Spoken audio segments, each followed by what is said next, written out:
வணக்கம் நண்பர்களே. ஒரு அதிகாலை பொழுது அழகான மழை நேரத்துல இருந்து உங்கள்ட்ட பேசிட்டு இருக்கேன். இப்ப வந்து நம்ம வந்து சில டெஸ்டிமோனியோட ஸ்டார்ட் பண்ணலாம்னு நினைக்கிறேன். இந்த கோல்டன் அவர் எப்படி உங்களோட வாழ்க்கையை மாத்திக்கிட்டு இருக்கு, மாத்த போகுது. இதை பத்தி ஒரு 3 டெஸ்டிமோனி பார்த்துட்டு அதுக்கப்புறம் இன்னைக்கு வந்து ரொம்ப ரொம்ப எனக்கு பிடிச்ச ஒரு இம்பார்ட்டன்டான ஒரு டாபிக்கோட நம்ம ஸ்டார்ட் பண்ண போறோம். கோல்டன் அவர் உங்கள் வாழ்க்கையை எப்படி மாத்திக்கிட்டு இருக்கு, மாத்த போகுது. ஒரு 3 testimony. Happy morning sir. Menaka from Kallakurichi. Golden hair வந்து என்னோட லைஃப்பை டோட்டலாக சேஞ்ச் பண்ணியிருக்கேங்க சார். இதுக்கு முன்னாடி வரைக்கும் ஒரு ஸ்ட்ரகிளான ஒரு லைஃப்குள்ளே இருந்தேன். என்ன பண்ண போகிறோம், அடுத்து என்ன செய்யணும், எதுவுமே தெரியாது. ஒரு எப்படி சொல்றதுன்னா, ஒவ்வொரு நாளையும் கடத்துறதுங்கிறது ஒரு பெரிய சேலஞ்சாக இருந்தது. பட் ஆனால் இந்த கோல்டன் ஹேர் ஒன்று கிடைச்ச உடனே இதை நான் டெய்லி என்னோட லைஃப்பில் அப்ளை பண்ணும்போது அந்த ஸ்ட்ரகிள் எல்லாம் என்னை விட்டு விலகிறத என்னால் ரியலாக உணர முடியுதுங்க சார். அந்த டே டு டே ப்ராக்டிஸ் அப்படிங்கிறத நான் அந்த ஒவ்வொரு நாளையும் எப்படி என்னால் பயனுள்ளதாக மாற்றிக்க முடியும், எப்படி நான் வந்து எந்த இடத்துல நான் கவனிக்கணும், எந்த இடத்துக்கு நான் இம்பார்ட்டன்ஸ் கொடுக்கணும், என்னோட கோல் செட் என்ன, நான் எதை நோக்கி போயிட்டு இருக்கேன் அப்படின்னு ஒவ்வொன்றையும் நான் கவனித்து செய்யும் பொழுது என்னுடைய கஷ்டங்கள் என்னை விட்டு விலகிக்கிட்டு இருக்கு. இன்னைக்கு என்னோட லைஃப் டோட்டலாக சேஞ்ச் பண்ணியிருக்கு அப்படின்னா கோல்டன் ஹார் தான் சார் சொல்ல முடியும். இது வந்து என்னை எப்படி சொல்றதுன்னா என்னோட வாழ்க்கையை மீட்டு கொடுத்துருக்குன்னு சொல்லுவேன் சார். அந்த அளவுக்கு இன்னைக்கு என்னோட லைஃப் மாறி முன்னோக்கி போயிட்டு இருக்கேன். இந்த இடத்துல இந்த வாய்ப்பை கொடுத்த உங்களுக்கு மனப்பூர்வமான நன்றிங்க சார். Excellent madam. இதை கண்டினியூ பண்ணணும். என்னை பொறுத்த வரைக்கும் கோல்டன் அவர் ஒரு விஷயத்துலதான் வாழ்க்கையோட சக்சஸ் இருக்கு நான் நம்புறேன். இன்னும் 2 டெஸ்டிமோனியோட நம்ம மூவ் பண்ணலாம்னு நினைக்கிறேன். வேற யாரு ஷேர் பண்ணலாம்?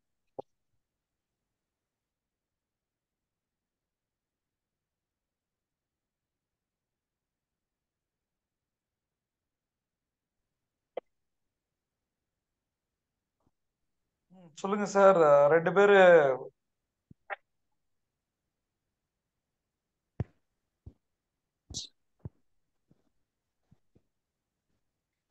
சொல்லுங்க சார். லைவ்ல இருக்கும். நம்ம என்ன சொல்ல வரீங்க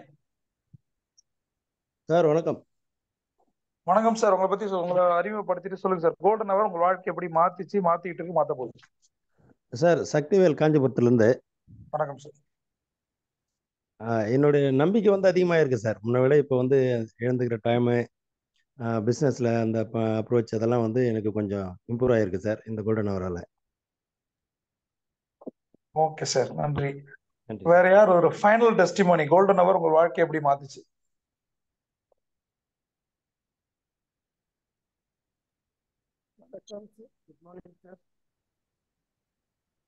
வணக்கம் மேடம். சவுண்டா பேசுங்க மேடம் கொஞ்சம். பேசுறேன் சார். எனக்கு கோல்டன் அவர் தான் என் வாழ்க்கையில ஒரு திருப்புமுனை 2020 எனக்கு கிடைச்சிருக்கு.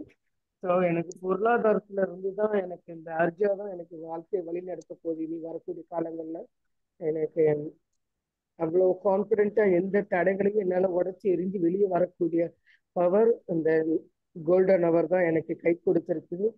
நிறைய டைம் வந்து நான் ரொம்ப பார்த்து செலவு பண்ணி அந்த டைமை தான் மணியை ஆக்க முடியுங்கிறத கண்டினியூஸா தொடர்ச்சி அதை நான் இந்த மே மாசத்துலேருந்து நான் பண்ணிட்டு இருக்கிறேன் சார்.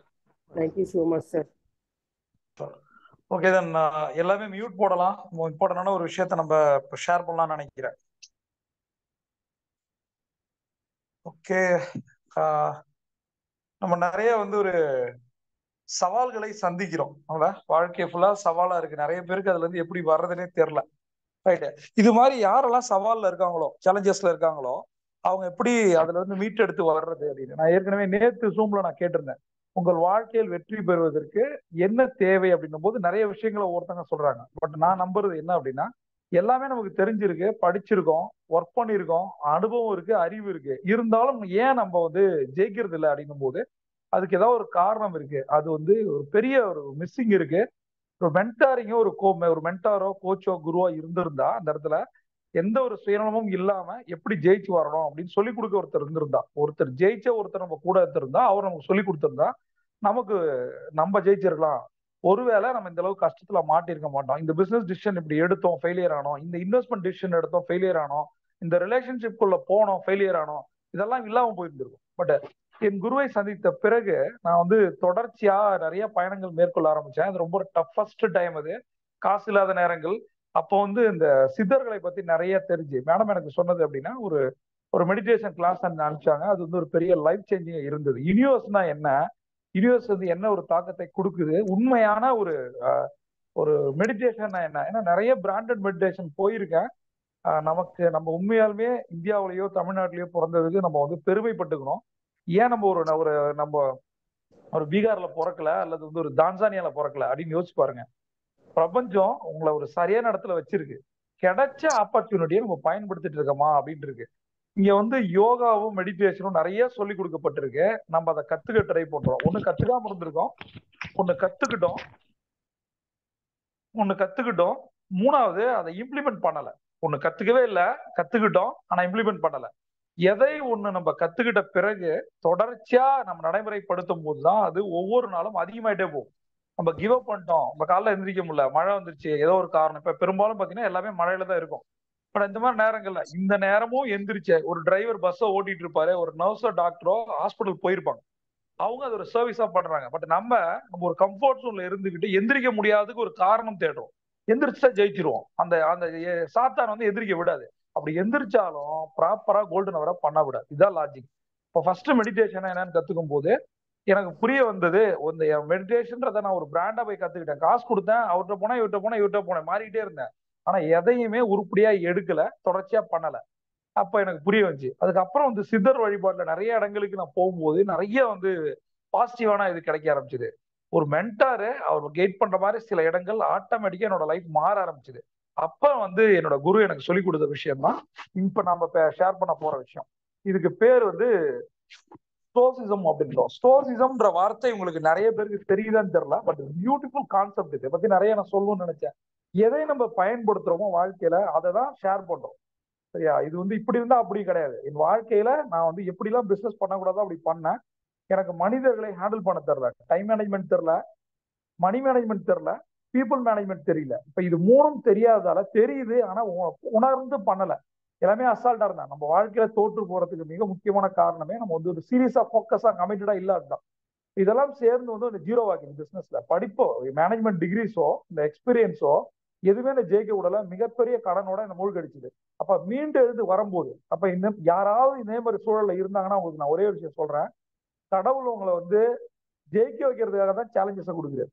அப்படி சேலஞ்சஸை கொடுக்கல அப்படின்னா நீங்க ஒரு மிடில் கிளாஸை நம்ம செத்துருவோம். புரியுதா? அப்ப நம்ம மிடில் கிளாஸ்ல இருந்து ஒரு ஒரு பணக்கார நிலைக்கு போறதுக்காக கடவுள் கொடுத்த ஒரு வாய்ப்புக்கு பேர் தான் ஆப்பர்ச்சுனிட்டி. இதை வந்து நீங்க புரிஞ்சு நடந்துக்கிட்டீங்கன்னா எல்லாமே சக்சஸ் தான். எல்லாருக்கும் சேலஞ்சஸ் இருக்கு. ஒரு டிரைவருக்கு இல்லாத சேலஞ்சஸா, ஒரு மீனவனுக்கு இல்லாத சேலஞ்சஸா, ஒரு மிலிட்டரி பர்சனலுக்கு இல்லாத சேலஞ்சஸா, ஈவன் ஒரு பொலிட்டிக்கல் எல்லாருக்கும் சேலஞ்சஸ் இருக்கு. யாருமே சேலஞ்சஸை பெருசா எடுக்கிறது இல்லை. பெருசா எடுக்கிறவன் ஜெயிக்கிறது இல்லை. இப்ப இந்த சேலஞ்சஸ் எப்படி ஓவர் கம் பண்றது, ஜெயிக்கிறது, அதான் நம்ம பார்க்க போறோம். இந்த கான்செப்டுக்கு பேர் நான் ஏற்கனவே சொன்ன மாதிரி ஸ்டோயிசம் சொல்லிட்டு ஒரு கிரீக் மெத்தடாலஜி. இது இதுல என்ன விஷயங்கள் சொல்றாங்க அப்படின்றத பார்ப்போம். அதுக்கப்புறம் உங்களோட Q&A-வோட இந்த ஜூம் முடிக்கலாம்னு நினைக்கிறேன். ரைட்?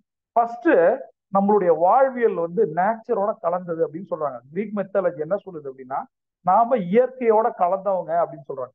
நாம எதற்காக பிறந்தோம், இந்த யூனிவர்ஸ் வந்து எதற்காக நம்மள ஆரம்பிச்சு வச்சுது, நம்மளுடைய ரோல் என்ன. நீங்க முதல்ல நோட்ஸ் எடுக்க வேண்டிய விஷயம், என்னுடைய எல்லா வீடியோக்களையும் நான் சொல்றது, தைரியோ நோட்டோ இல்லாம தயவு செஞ்சு ஜூம் வராது. எந்த ஒரு வீடியோவும் கடந்து போறதுக்கு இல்லை. என்டர்டைன்மெண்ட் வீடியோஸ் கிடையாது. கேட்டுட்டு காதுல ஹெட்செட் போட்டு கேட்டு நீங்க நவர வேண்டிய அவசியம் இல்லை. முதல் முறை நீங்க கேளுங்க, ரெண்டாவது முறை நோட்ஸ் எடுங்க, அல்லது நோட்ஸ் எடுத்துட்டே கேளுங்க. எழுதுதான். ஒரு தடவை எழுதுறீங்க, அதை வந்து ஒரு 1 hour கழிச்சு, நீங்க அரை மணி நேரம் கழிச்சு ஒரு ஃபேர் காப்பியை மாத்தும் போது அந்த அதே கண்டென்ட் உங்களுக்கு வேற மாதிரி தோணும். நான் என் குரு கிட்ட கத்துக்கிட்ட ஒரே விஷயம் என்னன்னா, என்ன மாதிரி நோட்ஸ் எடுக்கணும், அதை எப்படி கன்வெர்ட் பண்ணணும். நீ யோசிச்சு பாருங்க. இந்த விஷயத்த ஒருத்தர் சொல்றாரு, இது நம்ம பண்ணிருக்கோமா, சரியா பண்ணிருக்கோமா, அதை பண்ணும் போது தான் சேலஞ்சஸ் வருது. இதை எழுதாம வெறும் நம்ம ஹெட்செட் போட்டு கேட்டு இந்த ஜூமை முடிச்சுட்டு போயிட்டோம் அப்படின்னா என்ன ஒரு சேஞ்ச் வரும். இப்ப இன்னைக்கு நீங்க என்ன பண்ண போறீங்க அப்படின்றதுக்கான சில விஷயங்கள் தான் நான் சொல்றேன். இதை நீங்க பயன்படுத்தி பாருங்க. உங்களுக்கு ஏதாவது சேலஞ்சஸ் வந்துச்சு அப்படின்னா அடுத்த ஜூம்ல நம்ம அதை பத்தி டிஸ்கஸ் பண்ணலாம். சரியா? ஃபர்ஸ்ட் விஷயம் என்னன்னா, நம்மளுடைய பிறப்போட காரணம் என்ன, இந்த யூனிவர்ஸ் எதற்காக நம்மளை படைச்சது. நம்ம இந்த write down understand the purpose. Right? Purpose of life. எதற்காக பிறந்திருக்கும். ஒரு அண்ணனா, ஒரு அப்பாவா, ஒரு கணவனா, மகனா, எவ்வளோ ரோல் எடுத்திருக்கோம். நாம எதற்காக பிறந்தோம், எதுக்காக, என்ன பண்ணிட்டு இருக்கோம், இந்த கேள்வியோட நீங்க ஆரம்பிங்க. ரெண்டாவது விஷயம், 2 விஷயங்கள் தான் நடக்குது. ஒண்ணு, உங்களால ஒரு விஷயத்தை கண்ட்ரோல் பண்ண முடியும், இன்னொன்னு கண்ட்ரோல் பண்ண முடியாது. இதுதான் டிஃபரன்ஷியேட். ரைட்? ஒண்ணு வந்து மழை பெய்யறத உங்களால கண்ட்ரோல் பண்ண முடியாது. மழையில உங்க பிசினஸ் எப்படி பண்ணலாம், எப்படி டிரைவ் பண்ணலாம், டிராபிக் உங்களால கண்ட்ரோல் பண்ண முடியாது. இந்த டிராபிக் முன்னாடி எப்படி எரிச்சு போகலாம். வந்து டாஸை வின் பண்ணா பேட்டிங்கா பவுலிங் அது நீங்க எடுக்க முடியாது. நம்ம மேட்ச் தான் பார்க்க முடியும். ரைட்டா? அவன் என்ன பண்ணாலும் பார்க்க போறான், ஜெயிச்சாலும் பார்க்க போறோம், தோத்தாலும் பார்க்க போறோம். அப்ப இப்ப நீங்க எதை போக்கஸ் பண்ணணும் இந்த கிரீக் மித்தாலஜி சொல்லுது அப்படின்னா, ஒண்ணு எது உங்களால கண்ட்ரோல் பண்ண, உங்களால என்ன பண்ண முடியும், உங்க லைஃப் தான் உங்களால கண்ட்ரோல் பண்ண முடியும், உங்களோட பிசினஸ் உங்களால கண்ட்ரோல் பண்ண முடியும். அதுவே நம்ம பண்றது இல்லை. அதை விட்டு எக்ஸ்டர்னல் போர்ஸ் நம்ம போக கூடாது. அப்ப நாம கொடுக்க வேண்டியது நம்மளுடைய E3 energy, excitement, enthusiasm. E3 energy, excitement, enthusiasm. இதை எதுக்கு கொடுக்கணும்னா, உங்களால எதை கண்ட்ரோல் பண்ண முடியுமோ அதுல மட்டும்தான் எனர்ஜியை போகணும். தேவையெல்லாம் விஷயம், அவர் இதை பண்றாரு, இவர் அதை பண்றாரு, சோசியல் மீடியால அப்படி நடக்குது, இதெல்லாம் நடக்குது, அதெல்லாம் நம்மளுடைய வேலையே இல்லை.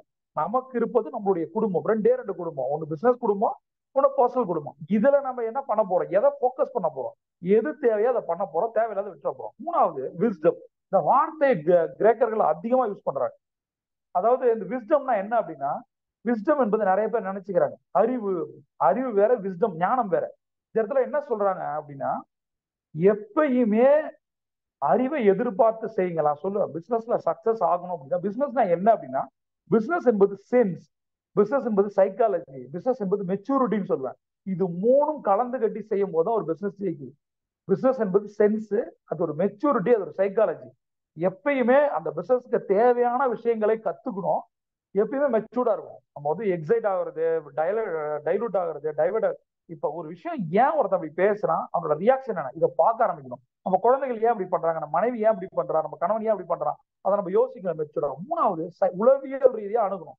இப்போ ஒரு ப்ராஸ்பெக்ட போய் பேசுறோம் அப்படின்னா, இந்த ஒரு பிசினஸ சொல்றோம் அப்படின்னா அவர் என்ன ரியாக்ட் பண்ணுவாரு, ஒரு இன்வெஸ்ட்மெண்ட்டை பிச் பண்றோம் அப்படின்னா இதை சொல்லும் போது அவர் என்ன ரியாக்ட் பண்ணுவாரு, ரெஸ்பாண்ட் பண்ணுவாரு, அதை தெரிஞ்சு பேசணும். உளவியல் ரீதியான ஒவ்வொரு பாயிண்டா கொண்டு போனது அப்ரோச்.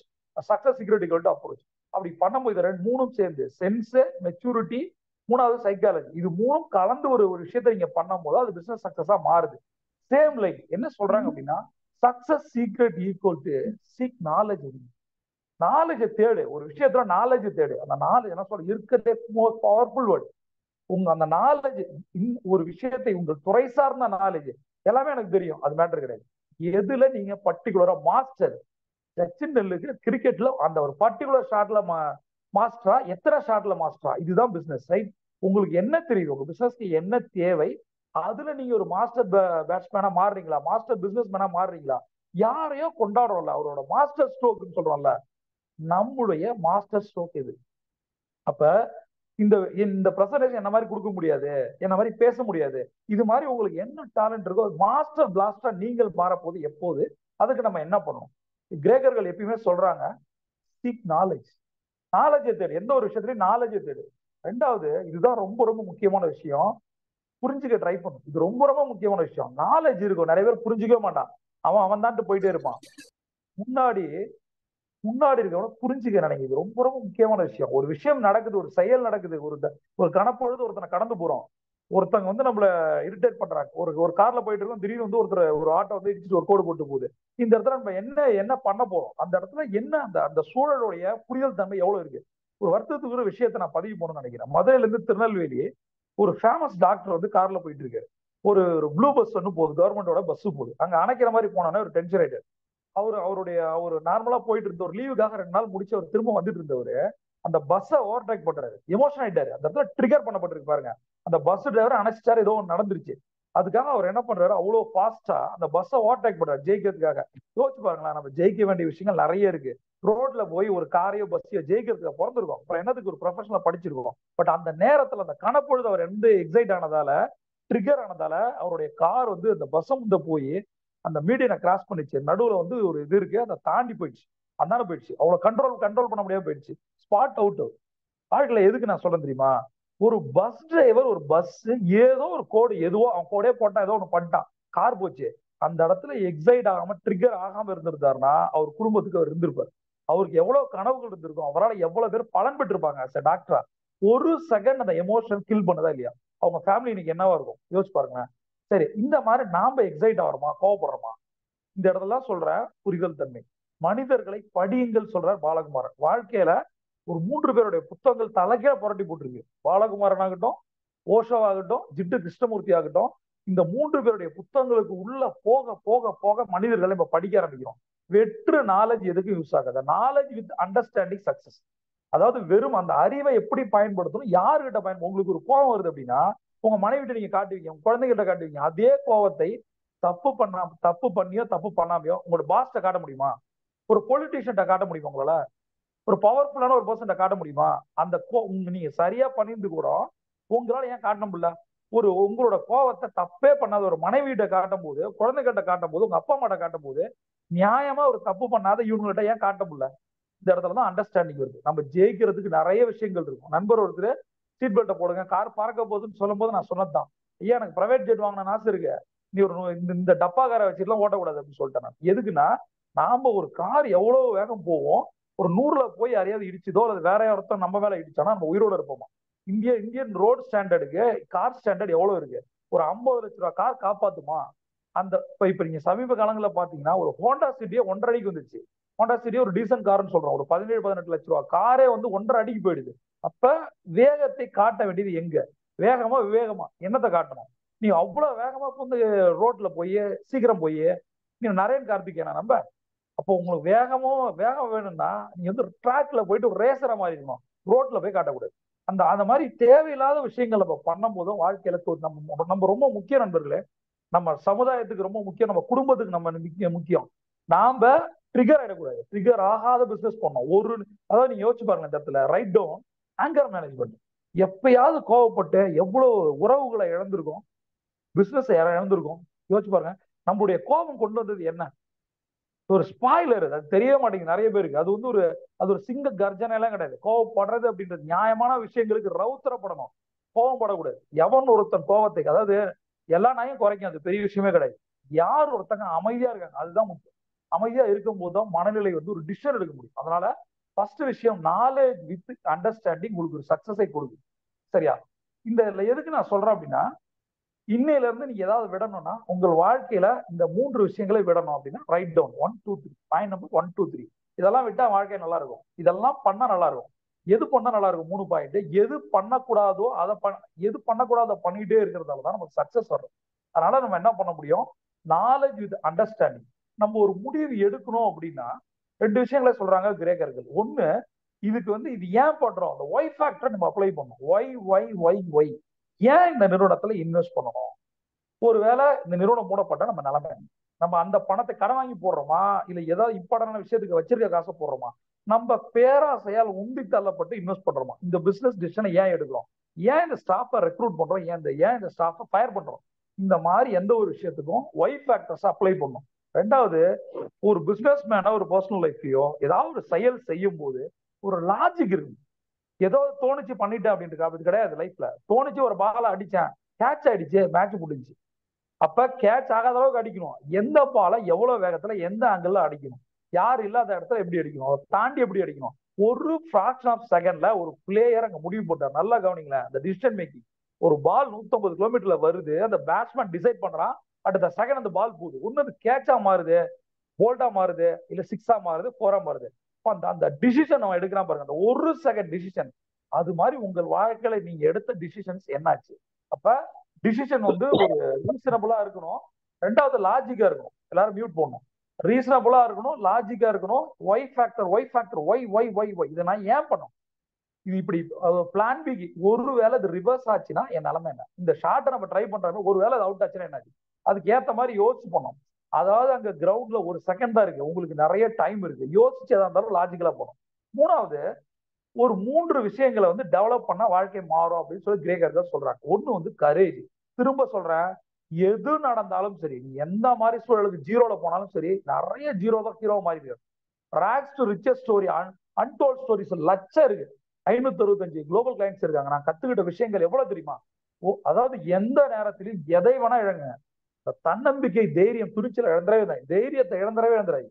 அந்த ஒரு தைரியம் தான் உங்களை வாழ வைக்குது. முதல்ல சில பேர் என்ன பண்ணுவாங்க தெரியுமா, என்ன சொல்லுவாங்க, கிவ் அப் பண்ணிட்டேன் சார் சொல்லுவாங்க. எனக்கு பக்குன்னு இருக்கும், பண்ணாதடா, தண்ணியில மூழ்கினாலும் கட்டச்சி ட்ரை பண்ணு. ஒரு செகண்ட் ஏதோ ஒரு விரல் வெளியே தெரிஞ்சு எவனா தூக்கி விடுவான்டா, அந்த விரல் வெளில தெரிஞ்சு தூக்கி விடுறதாண்டா கடவுளோ பிரபஞ்சமோ ஏதோ ஒண்ணு. ட்ரை பண்ணுடா, உள்ள விட்ட முடிஞ்சிருச்சு, நினைச்சா முடிஞ்சிருச்சு. முடியல, வாழ்க்கையில கேம்குள்ள இருக்கணும், அவ்வளவுதான். கடைசி பால் உங்க வாழ்க்கை. எத்தனை மேட்ச்ல கடைசி பால் ஜெயிச்சு கொடுத்துருவாங்க. எத்தனை பால் கடைசி மேட்ச்ல தோத்துருக்காங்க. அது காரணம் கடைசி வரைக்கும் இருக்கணும் ஒரு முடிவு, அந்த தைரியத்தை விட்டுறக்கூடாது. ரெண்டாவது, பிசினஸை பொறுத்த வரைக்கும் எத்திக்ஸ் ரொம்ப ரொம்ப முக்கியம். போல தைரியமா இருக்கணும். எப்பயுமே அந்த தைரியம் மனுஷ லட்சணம். சரியா, தைரியமா இருக்கணும். உங்களை பார்க்கும்போது ஒரு தைரியம் வரணும். தைரியம், தன்னம்பிக்கை, துணிச்சல். இங்க எதுனா சரி நம்ம நினைச்சதெல்லாமே நடந்துருமா? நடக்கல என்னன்னா இந்த 3 விஷயத்த பண்ணா நடந்துரும் ஆட்டோமேட்டிக்கா. அடுத்தது, நேர்மையா எந்த ஒரு பிசினஸ்லயும், அதாவது உண்மை பேசி தோத்து போலாம், நேர்மையா இருந்து தோத்து போலாம், ஆனா பொய்யா இருந்து ஜெயிக்க கூடாது. நிறைய பேரை பாக்குறேன், ஏன்னா அவனெல்லாம் சாவாம இருக்கான்னு நிறைய பேரை ஒரு லிஸ்டே இருக்கு எனக்கு. இவ்வளவு ஃப்ராடு பண்றானு, இவ்வளவு ஏமாத்துறானு, தெரிஞ்சே மக்களை ஏமாத்துறானுங்க. இதெல்லாம் பார்த்துக்கிட்டு அமைதியா இருக்கும் பாருங்க. வாழ்க்கையில எவ்வளவு பேர் இவனுங்களும் ஏன்டா சாவே வரமாட்டேங்குது அப்படிலாம் தோணும்.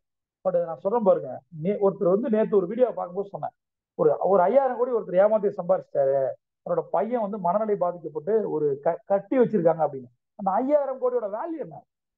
அந்த மகனுடைய அந்த அந்த ஓலம், அந்த வார்த்தை கத்தல் இல்ல, அந்த ஓலத்தை கேட்கும் போது அப்படியே அந்த ஈரக்குளம் நடுவுல, ஐயோ குழந்தை இப்படியாச்சுன்னு. நம்ம குழந்தைக்கு லைட்டா உடம்பு சரினாலே துடிச்சு போயிடுவோம். இந்த மாதிரி பாதிக்கப்பட்டிருக்குன்னா பண்ண பாவம், இன்ஸ்டன்ட் கர்மா. அப்ப அந்த 5000 கோடி வச்சு என்ன பண்ண போறோம்? ஒரே ஒரு மகனை, அந்த மகன் நல்லா இல்ல. இப்ப நிறைய பேர் அந்த மாதிரி பார்த்துட்டோம். நாம முடிஞ்ச வரைக்கும் 99.99% ஆகுது உண்மையா நேர்மையா இருப்போம். நேர்மையா இருந்து தோற்பது வீரனுக்கு அழகு. அவனை கடவுள் பாக்குறாரு, ஓ இந்த இடத்துல உண்மையா இருக்கான், நேர்மையா இருக்கான், மிகப்பெரிய சக்சஸை கொடுப்பாரு. நான் இப்ப சொல்ற மாதிரி வாழ்க்கையில அப்படி நடந்திருக்கு. சில நேரங்கள் கடந்துதான் போகணும். உண்மை பேசுறதா நிறைய பிரச்சனைகள் வரும். அதெல்லாம் ஃபேஸ் பண்றதுக்கு தைரியம் இருக்கு உங்களுக்கு, நமக்கு இருக்கு அப்படின்னா கண்டிப்பா கடவுளோ இறையர்களோ யூனிவர்ஸோ உங்களுக்கு எல்லாமே கொடுக்கும். மூணாவது விஷயம், the real concept of wisdom. Wisdom already சொல்லிட்டேன், நாலேஜ் பிளஸ் அண்டர்ஸ்டாண்டிங் தான் விஸ்டம். புரிஞ்சுக்கிட்டு ஒரு மெச்சூர்டா உளவியல் ரீதியா நீங்க பண்ணீங்க அப்படின்னா உங்கள் வாழ்க்கை வெற்றி தான். எது வேணும்? தைரியம், தன்னம்பிக்கை, துணிச்சல் வேணும், நேர்மையா இருக்கணும், உண்மையா இருக்கணும். மூணாவது விஷயம், எப்பயுமே அண்டர்ஸ்டாண்டபிள் நாலேஜ் இருக்கும். லாஸ்ட் விஷயம் என்ன அப்படின்னா, எப்பயுமே அத ஈக்வானிமிட்டி அப்படின்னு சொல்ல. ஈக்வானிமிட்டி அப்படின்னா என்ன, கிரேக் வேர்ட் அப்படின்னா ஸ்டே காம் அண்ட் கூல். உங்களுக்கு யார் மைண்ட்ல ஞாபகம் வருது? அக்ரெசிவான கோலி ஞாபகம் வராரு, கூல் கேப்டன் தோனி வராரு. யார் ஒருத்தர் இப்ப யார் வந்து அதிக கப் வாங்கி கொடுத்துருக்காரு? நீ ஒரு அக்ரெசிவா இருந்தீங்க அப்படின்னா நீங்க ஒரு பேட்ஸ்மேனா இருக்கலாம், ஆனா கூல் அண்ட் கம்போஸ்டா இருந்தா ஒரு கேப்டனா மாறலாம். இந்த லீடர்ஷிப் டிஃபரன்ஸ் பாருங்க. அதனாலதான் அக்ரெசிவா இருக்கவங்க, அப்ப அக்ரெசிவா இருந்தவங்க லீடர்ஷிப்ல ஜெயிக்கலையா அப்படின்னா, நம்ம அக்ரெசிவ் ஆகும்போது நம்மளுடைய எமோஷன்ஸ் மாறுது. தெரிஞ்சோ தெரியாமலோ வார்த்தைகளை விட்டுறோம், ஆன்ஃபீல்ட் ஆஃபீல்ட் விட்டுருவோம். தோனின்ற ஒரு மனுஷன் ஏன் பேசப்படுறான்? ஏன் அதிக அளவு ஐசிசி கோப்பைகளை வாங்கி கொடுத்துருக்கான்? அந்த கூல் நேச்சர். நான் சொல்றேன், திரும்பவும் சொல்றேன், அக்ரெசிவ் ஆகிறது ரொம்ப ஈஸி, அடுத்த செகண்ட் வந்து எக்ஸைட் ஆயிடலாம். ஆனா அமைதியா இருக்கிறது தான் கஷ்டம். எது கஷ்டமோ அதை பண்ணாதான் நமக்கு பணம் வரும், எல்லாம் புகழ் வரும், எல்லாம் வரும். அந்த அந்த விஷயத்தை மெச்சூர்டா கடந்து போகணும். சில பிரஸ் மீட் எல்லாம் பாருங்க, திடீர்னு வெடிச்சிருவாங்க. ஒருத்தர் திடீர்னு வெடிச்சு செதறான் அப்படின்னா அது வந்து ஒரு லீடருக்கு அழகா? அதை நீங்க விரும்புறீங்களா? ஒரு சபையில உங்களோட பாஸ் உங்களை திட்டுறதே நீங்க விரும்புறீங்களா? ஆனா நீங்க ஒரு சபையில உங்களோட எம்ப்ளாயை திட்டுறீங்களா? எப்படி டீல் பண்றீங்க? உங்க மனைவிய, கணவனை, உங்க குடும்பத்தை, உங்க குழந்தைகளை, உங்க நண்பர்களை, உறவுகளை எப்படி நீங்க டீல் பண்றீங்க? ஒரு நிமிஷம் யோசிச்சு பாத்தீங்களா? அந்த கூலா அதை கடந்து, ஏன்னா சில விஷயங்களை மாத்தவே முடியாது. அந்த கூலா நீங்க கடந்து வந்துட்டீங்கன்னா உங்களோட வாழ்க்கை எப்படி இருக்கும்?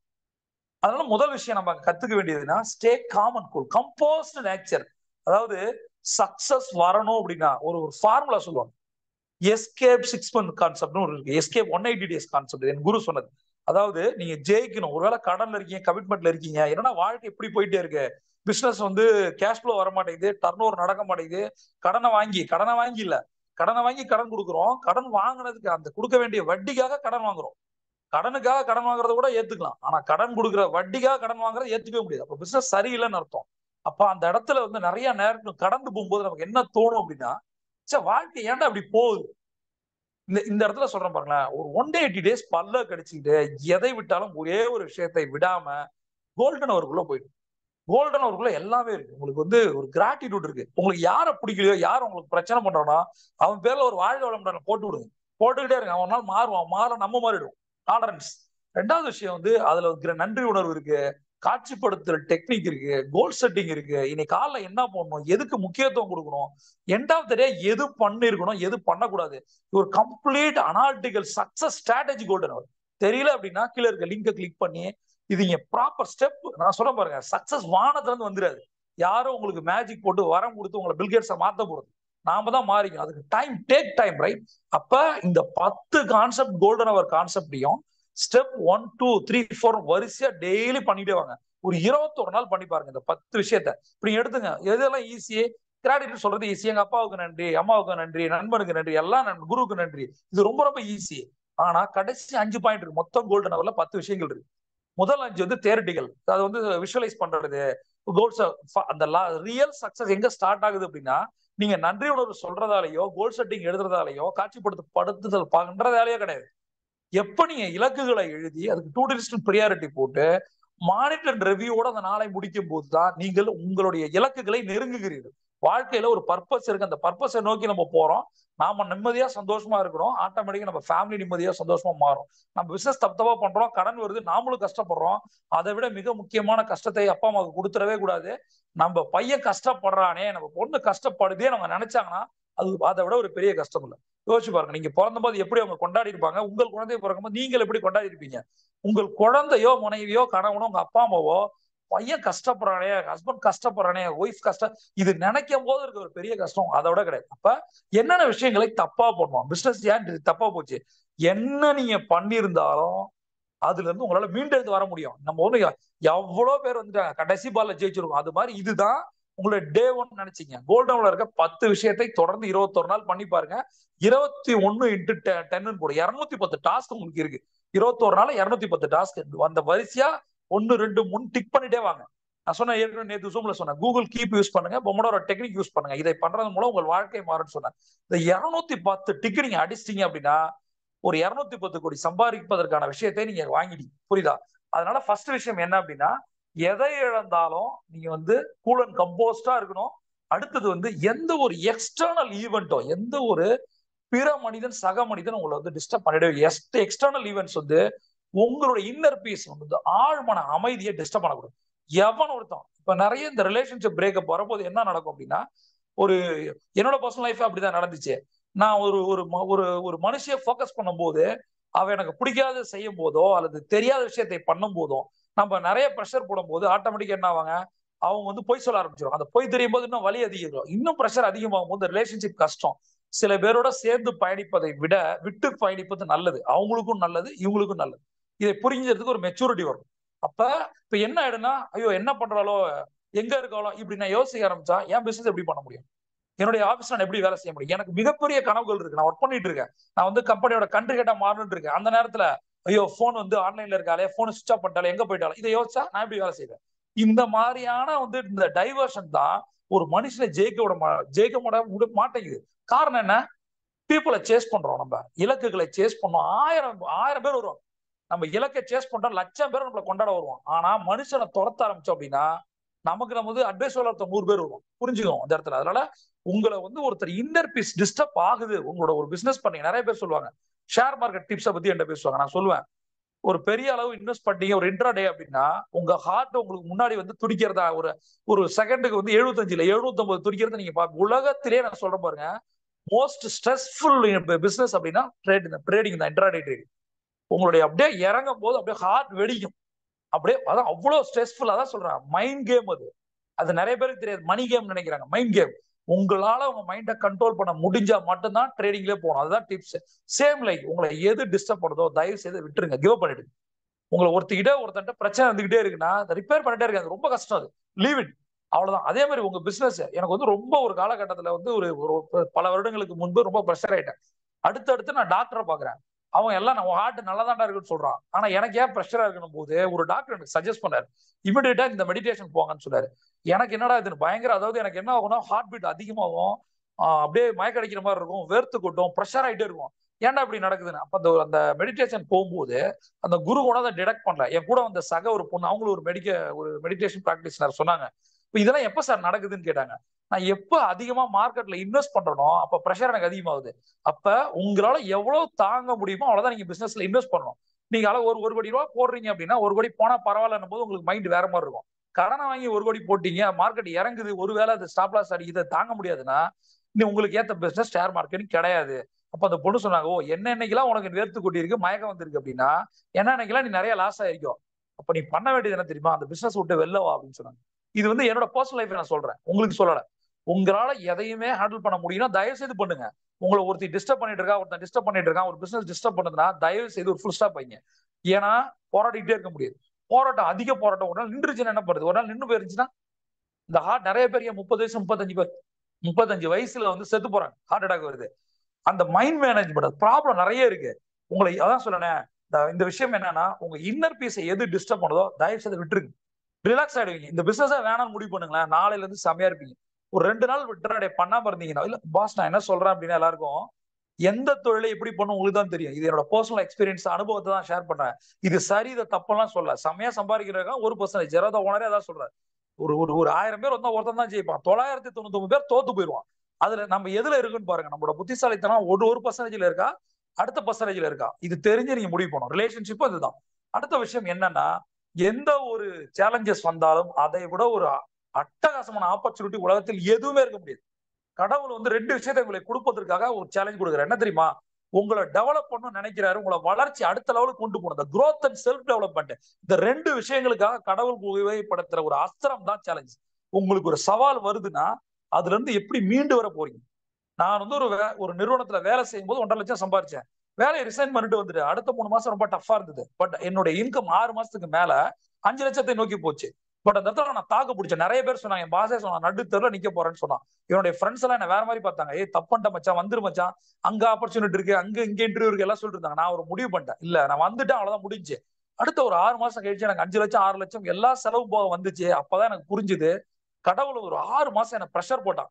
ஓ நான் பண்ணது தப்போ, வேலையில இருந்திருக்கணுமா. நிறைய பேர் சொன்னாங்க வேலையில இருந்துட்டு பார்ட் டைம்ல இதை பண்ணணும்னு சொல்றாங்க. என்னால பார்ட் டைம்ல இதை பண்ண முடியாது, எனக்கு மிகப்பெரிய கனவுகள் இருக்கு. கடவுள் கரெக்டா கொடுத்தாரு, ஒரு 6 மாசம் என்ன போட்டு பார்த்தார். இப்ப உங்களுக்கு ஏதாவது சேலஞ்ச் இருக்குன்னா இந்த யூனிவர்ஸ் உங்களை போட்டு பார்க்குதுன்னு அர்த்தம். ஒரு பவுன்சர் பால், நிப்போம் அடிப்போம் ஜெயிப்போம், அவ்வளவுதான். ஒரு 6 மாசம் அந்த ஸ்ட்ரகிளை தாங்கினேன். அதுக்கப்புறம் என்னோட இன்கம் 5 to 6 lakhs வந்துச்சு. என் கார்பரேட் லைஃப்ல டாப் மேனேஜ்மெண்ட்ல ஒரு கண்ட்ரி கூட நான் போகல, எந்த ஒரு ஃபாரின் ட்ரிப் போனதே கிடையாது. நான் டெல்லி போய் தாஜ்மஹால் பார்த்தது 3வது ட்ரிப்ல தான், வெறுப்பா போய் பார்த்தேன். நான் வாழ்க்கையில எதுவுமே நாங்க என்ஜாய் பண்ணவே இல்லை. அவ்வளவு ப்ரெஷர் குக்கருக்குள்ளதான் உட்காந்தே இருந்தேன். ஆனா அவன் வாழ்க்கை எப்ப மாற ஆரம்பிச்சதுன்னா, பிசினஸ்லயும் ப்ரெஷர் இருக்கு, பட் அது நமக்காக போடுற ப்ரெஷர். சரி, அது வந்து ப்ரெஷரா மாறும். ஒரு நாள் ப்ரெஷரை அடுத்தவங்களுக்கு போடுறதுக்கும் நமக்கு போடுறதுக்கும் வித்தியாசம் இருக்கு. நம்ம ப்ரெஷரை போட்டுக்கிட்டே இருப்பாங்க, நம்ம காசு சம்பளம் இன்சென்டிவ் போனஸ்ன்னு வந்துகிட்டே இருக்கும், நிம்மதி இருக்காது. ஆனா நம்ம பிசினஸ்ல என்ன ஒரு அட்வான்டேஜ் அப்படின்னா, அந்த ப்ரெஷரை நமக்காக போட்டோம்னா நம்ம குழந்தைங்க நல்லா இருக்கும். சரியா? அந்த ப்ரெஷரை தாங்கிறவங்க தான் பிசினஸ் மேன். நல்லா புரிஞ்சுங்க, கடவுள் எதுவுமே ப்ரெஷரை கொடுக்கல. உங்களுக்கு வந்து யோசிச்சு பாருங்க, நீங்க ஒரு மேட்ச்ல நிக்கிறீங்க, வேர்ல்டு கப்னு வச்சுப்போம். உங்களுக்கு வந்து முன்னாடி ஒரு குழந்தை ஒரு பிளாஸ்டிக் பால் தூக்கி போடுது, எது உங்களுக்கு த்ரில் கிக்கு? ஒரு பிரெட்லி வந்து ஒரு பவுன்சர் போடுறாரு, ஒரு ஷொகிப் அக்தர் பவுன்சர் போடுறாரு, எது கிக்கு? அதை அடிச்சு கிரவுண்டுக்கு வெளில ஒரு குழந்தை போடுறது, இல்ல ஒருத்தன் ஓடி வந்து ஒரு 25 கிலோமீட்டர்ல ஒரு பிளாஸ்டிக் பால் போடுறான், அதை நீங்க அடிச்சு கிரவுண்டு தாண்டி போயிச்சு உலகமே உங்களை கொண்டாடுமா? ஷொகிப் அக்தர் பாலையோ பிரெட்லி பாலையோ நீங்க 6 அடிச்சாதான் உலகம் உங்களை கொண்டாடும். அப்ப சேலஞ்ச் ஜெயிச்சாதான் உங்க ஹிஸ்டரியில நீங்க நிப்பீங்க. இப்ப தோனின்ற ஒரு மனுஷன் எவ்வளவு ப்ரெஷரை ஃபேஸ் பண்ணிருப்பான். கொஞ்சம் அவனுக்கு நம்ம ப்ரெஷர் போடுறோம், இந்த பால் இப்படி அடிக்கணும் அப்படி அடிக்கணும். நான் என்ன கேட்கிறேன்னா, உங்கள் வாழ்க்கையில டெய்லி டெய்லி டெய்லி ஒரு பால் இருக்கு. நேரம் தான் பால், கஸ்டமர் தான் பால். அதை நீங்க எப்படி காசா கன்வெர்ட் பண்ணீங்க, ரன்னா கன்வெர்ட் பண்றீங்க, அதுதான் மேட்ரு. அப்ப எவ்வளவு ப்ரெஷர் எடுத்துக்கணும், எவ்வளவு ப்ரெஷர் எடுத்திருந்தா அத்தனை கோப்பைகள் வந்திருக்கும். எத்தனை ப்ரெஷர் நம்ம எடுக்க போறோம், எடுக்க ஆரம்பிக்கும் போது ஆட்டோமேட்டிக்கா கோப்பைகள் வரும். இந்த சேலஞ்சஸ் கரை போல கடன் நல்லது, சேலஞ்சஸ் நல்லது. அதனால ஃபர்ஸ்ட் விஷயம் என்ன அப்படின்னா, எல்லாமே ஆப்பர்ச்சுனிட்டி தான். ரைட். அடுத்தது வந்து எப்படின்னா மைண்ட்ஃபுல்னஸ். ரொம்ப ரொம்ப கிரேக்கர்கள் சொல்ற விஷயம் என்ன அப்படின்னா, நம்ம ஒரு 6 ஸ்டெப் ஃபார்முலாவை அதிகாலை 4 மணிக்கு நம்ம சொல்லிக் கொடுக்கணும். ரைட்டா? மைண்ட்ஃபுல்னஸ்னா என்ன அப்படின்றது நான் திரும்ப சொல்றேன் பாருங்க. மைண்ட்ஃபுல்னஸோட சிம்பிள் கான்செப்ட் இந்த கணத்தில் வாழ்வது, அவ்வளவுதான். இந்த கரண்ட் மூமெண்ட்ல என்கேஜ் பண்ணுங்க, அவ்வளவுதான். இப்ப நான் பேசுறத கேக்குறீங்க, அவ்வளவுதான். நோட்ஸ் எடுக்கிறீங்க, அவ்வளவுதான். இம்ப்ளிமெண்ட் பண்ண போறீங்க, அவ்வளவுதான். இங்க டைவர்ஷனுக்கு வேலையே கிடையாது. நீங்கள் எந்த ஒரு காரியம் பண்ணாலும் ஒரு மைண்ட்ஃபுல்னஸோட பண்ணும்போது இட்ஸ் லைக் எ மெடிடேஷன். கண்ணை மூடி உட்காடுறோம், மெடிடேட் பண்றோம். ஒரு பால் வருது, எவ்வளவு கான்சன்ட்ரேஷன் அதை பார்க்கணும், அந்த இடத்துல டைவர்ட் ஆவீங்களா நீங்க? அது போலதான் உங்களுடைய ஒவ்வொரு செயலும் கரண்ட் மூமெண்ட்ல என்கேஜ் ஆகும். பாஸ்ட பத்தி அதான் சொல்ல, கடந்த கால கவலை அது ஒண்ணுமே பண்ண போறது இல்ல. சரியா? பிசினஸ்ல தோத்துட்டேன், அவங்க போயிட்டாங்க இவங்க போயிட்டாங்க, ஒரு டேஷும் கிடையாது. உங்களுக்கு எதுவுமே நடக்கல. நேத்து ஒருத்தங்க கிட்ட சொன்னாங்க, ஒரு அமௌண்ட்டை நான் கொடுத்துருக்கேன், வெளியில இருக்கவங்க தரல, நான் ரொம்ப ப்ரெஷர் ஆகுறேன். அப்ப நான் சொன்ன ஒரே விஷயம், உங்களுக்கு பணமே வரல, நீங்க யாருக்குமே கொடுக்கல, நீங்க ஏன் ப்ரெஷர் எடுத்துக்கிறீங்க? வரும்போது வரும், மத்த வேலையை பாருங்க, அந்த பணத்தை சம்பாதிப்பதற்கான வேலையை பாருங்க, இதுலயும் காசு வரும், ஆட்டோமேட்டிக்கா கொடுத்த பணமும் திரும்பி வரும். நீங்க அவன் கொடுக்கலையே ப்ரெஷர் ஆகும்போது அவன் கொடுக்கவே மாட்டான். அப்ப அந்த லாஜிக் என்ன அப்படின்னா, நாம வந்து இந்த மொமெண்ட்ல நம்ம என்கேஜ் ஆகுறது. இன்னொரு விஷயம் என்னன்னா, நாளைக்கு இது நடந்துருமோ, இப்படி ஆயிடுமோ, அதெல்லாம் ஒரு டாட் இல்ல. இன்னைக்கு செய்யற வேலை, இந்த கணம், இந்த நிமிஷம், இந்த செகண்ட், இந்த மணி நேரம் நீங்க செய்ய வேண்டிய செயலை நீங்க கரெக்டா செஞ்சீங்கன்னா எதிர்காலத்தை பற்றி பயம் கொள்ளவே தேவையில்லை. இதையே நம்ம குழந்தைங்களுக்கும் நம்ம டீமுக்கோ சொல்லிக் கொடுக்கணும். அதனால இந்த கணம் ரொம்ப ரொம்ப முக்கியம். அதனால மைண்ட்ஃபுல்னஸ் மெடிடேஷன் சஜஸ்ட் பண்றேன். தயவு செய்து காலையில நான் சொல்லித்தர 6 ஸ்டெப் அந்த கோல்டன் ஹவர்ல இருக்கும், அதை பண்ணுங்க. அடுத்த விஷயம் என்னன்னா செல்ஃப் டிசிப்ளின். ரொம்ப ரொம்ப ரொம்ப முக்கியம். கிரேக்கர்கள் சொல்றது என்ன தெரியுமா? ஒரு செல்ஃப் மாஸ்டரியா மாறு, நீ கண்ட்ரோல் பண்ணு. அதான் சொல்றேன், ஜெயிக்காததுக்கு ஒரு பெரிய காரணம் ஒழுங்கினம். இந்த ஒழுங்கினம் எங்க ஆரம்பிக்குதுன்னா 3 விஷயத்துல கரெக்ட் பண்ணணும் அப்படின்னு நான் கேட்டுக்கிறேன். ஒண்ணு, நேரம். இந்த நேர ஒழுங்கினம் ரொம்ப கேவலமான ஒழுங்கினம் இந்தியர்களுக்கு. சரியா? வைக்கவே என்னுடைய முதல் அப்பாயின்மெண்ட் நான் வந்து ஒரு டாப் பொசிஷன்ல போன பின்னாடி ஒரு பெரிய கிளைண்ட்டை போய் நான் பார்க்க போறேன். ஹார்ட்லி 5 நிமிஷம் லேட் ஆயிடுச்சு. சரியா? எனக்கு நிறைய டைம் இருந்தது, நான் வந்து அசால்ட்டா போயிட்டேன். லிஃப்ட்ல போறேன், ஜாலியா இருக்கேன், பாட்டு கேட்கறேன், ரினோவ் பண்றேன், ரிலாக்ஸ்டா நான் வந்து ஒரு கேர்ள் ஃப்ரெண்டை பாக்குற மாதிரி போறேன். யாரை பார்க்க போறேன்? கிளைண்ட்டை பார்க்க போறேன். ஒரு பெரிய பணக்காரன். அவன்கிட்ட கத்துக்கிட்ட எவ்வளவு பெரிய விஷயம் இருக்கு. 15 காஸ்ட்லி கிளாஸ் இருக்கு. 15 வருஷம் முன்னாடி நடந்த விஷயத்த சொல்றேன். ஒரு கேரேஜா வச்சிருக்கான். ஒரு 15 காஸ்ட்லி கிளாஸ் நான் பார்த்ததே இல்லை. அது மாதிரிலாம் ஒரு இந்தியன் தமிழன். அப்ப போகும்போது நான் உள்ள போறதுக்காக வெயிட் பண்ணிட்டு இருக்கேன். அந்த கிளையண்டும் அவனோட செக்ரட்டரி வெளில போறாங்க. சார் அப்படிங்கிறேன், கண்டிப்பா இல்லை, ஒரு மனுஷனை ஒரு நாய் மாதிரி பார்த்துட்டு போயிட்டாங்க. எனக்கு கண்ணெல்லாம் கலங்கி அழுகி வந்துருச்சு. முதல் கிளைண்ட் 5 நிமிஷம் லேட்டு. நான் சைட்ல இருந்தவரை பார்த்து பக்கத்துல ஒருத்தர் இருந்தாரு. அவர் கேட்டார், எங்க இருந்து வரீங்கன்னு சொல்றாரு. நான் சொன்னேன் என்னை பத்தி. இப்போ அவர் சொன்னா, என்ன சார் இது, நான் இவ்வளவு தூரம் வந்திருக்கேன், இவ்வளவு ஃபிளைட் எக்ஸ்பென்ஸ் இருக்கு, ஹோட்டல்ல தங்கியிருக்கேன் சார், ஒரு 3-4 மினிட்ஸ் தான் சார் லேட் ஆச்சு, சார் போயிட்டாரு அப்படின்னு. அப்ப அவர் சொன்னாரு, அவன் என்னோட கிளாஸ்மேட்டுப்பா, அவன் நேரத்தை மட்டும் தான் ஃபோக்கஸ் பண்ணுவான், அவன் சொன்ன டயத்தோட முன்னாடி வரணும், 1 செகண்ட் லேட் ஆனா அந்த அப்பாயின்மெண்ட்டை கேன்சல் பண்ணிடுவான், அதனால எவ்வளவு லாஸ் ஆனாலும் கவலைப்பட மாட்டான், அவனுடைய பெரிய பலமே அந்த டைம் மேனேஜ்மெண்ட் தான் அப்படின்னு சொல்றாரு. எனக்கு அதெல்லாம் புரியுது, ஐயோ கிளைண்ட் போயிட்டானே. அப்ப அவர் சொன்னாரு, அந்த இடத்துல சொல்றேன் பாருங்க நண்பர்களே, ஒரு விஷயம் இழந்துச்சுன்னா நிறைய கிடைக்கும். நான் ரொம்ப வெக்ஸாகி கண்ணு கலங்கினா எப்படி இருக்கும் அவனுக்கு. அப்ப அவர் சொன்னாரு, சரி என்ன வேணும் உங்களுக்குன்னு கேட்டாரு. இந்த மாதிரி பார்க்கலாம், இவர மாதிரி ஒரு 3 பேர் இருக்காங்க, போய் பாருங்கன்னு நம்பர் கொடுத்தாரு. அப்ப நீங்க வந்து அந்த பிரபஞ்சம் பாக்குது, ஐயோ மிஸ் பண்றான், ஃபீல் பண்றான், உணர்ந்துட்டான் அப்படின்னும் போது டக்குன்னு யார் மூலமா ஒரு 3 கான்டாக்ட் கொடுத்து இந்த 4 கான்டாக்ட வச்சு 360 crores பிசினஸ் நடந்தது டோட்டலா. இப்ப யோசிச்சு பாருங்களேன், அந்த கான்டாக்ட் அந்த கிளைண்ட் போயிட்டாரு. அப்படிங்க போல நெக்ஸ்ட் டைம் அவரை மீட் பண்ணும்போது ரொம்ப சாரி சார் சொன்னேன். அப்ப அவர் சொன்னாரு, விஜய் நீங்க வந்து எதை ஃபோக்கஸ் பண்ணணும், டைம் ஃபோக்கஸ் பண்ணுங்க. ஏன்னா எனக்கும் வேல்யூ, உங்களுக்கும் வேல்யூ. நான் வேல்யூ இல்லாத மனிதர்களை விரும்புறதே இல்லை. இப்ப டைம் என்பது வேல்யூ. அது கடந்து போற கணங்கள் ஒரு செகண்ட் கிடையாது. அதுல வேல்யூ இருக்கு. அந்த வேல்யூவான மனிதர்களை தான் நான் பார்ப்பேன்னு சொன்னாரு.